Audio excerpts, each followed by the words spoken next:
Hello, and welcome to another tutorial for the MIIA robotic platform. Today, this tutorial is going to be about servo motors, and servo motors is basically the motors that MIIA comes with, and that's the blue motors that you should get in your pack. Now, what this motors is, you'll see it's a square shape. It's a bit of an odd shape as the you'd normally expect the round one. But what this motors do is it's used for position control. So instead of it going round and round, you can set it to a specific angle um, that it would go to.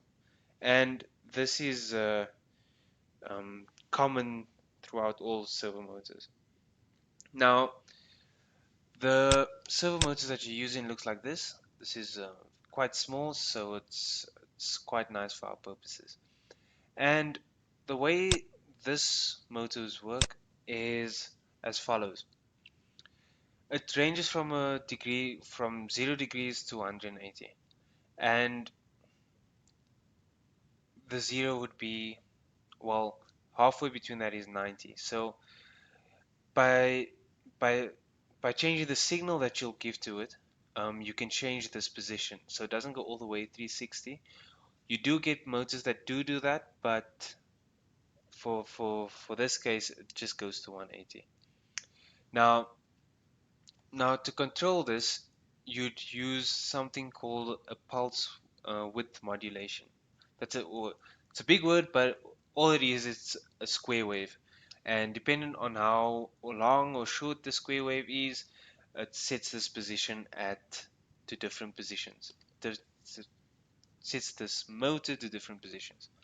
Now, you'll see that if you do, we'll use an the Arduino framework, if you use the servo library, all you can say is servo.write um, 20 degrees and it will go there. So you don't need to worry about the pulse width modulation part of things. If you do want to do that, you can read it up, and there's lots of resources online.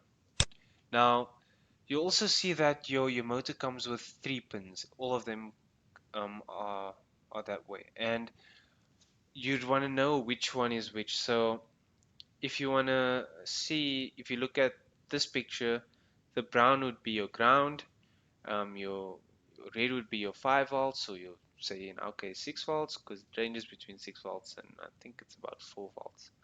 And then your orange is your signal. And now your signal would be the signal that you'd plug into your Arduino. That would be the signal pin. It's fine if you don't remember that. You can always just go to servo signals, simple as that. Go to pictures, dun dun dun, and we'll wait. Okay, so this is the pulse width modulation that I was talking about. So you see this is small, that's 0.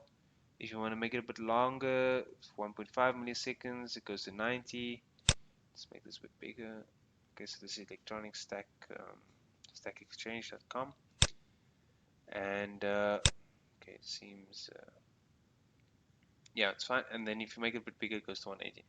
And if you want to go to servo colors, yeah, servo colors, and you'll see, so you'll see that the black is negative, which is ground, red is power, and orange is signal, which is your square wave. Just make sure when you do connect these motors that your Arduino ground and the motor ground is connected. So you want to have a good reference point, which is a common reference point, which is essentially ground. So just make sure you do that when you do connect it. But obviously the kit will that's in the instructions, and yeah, that will take you through all that. Thank you.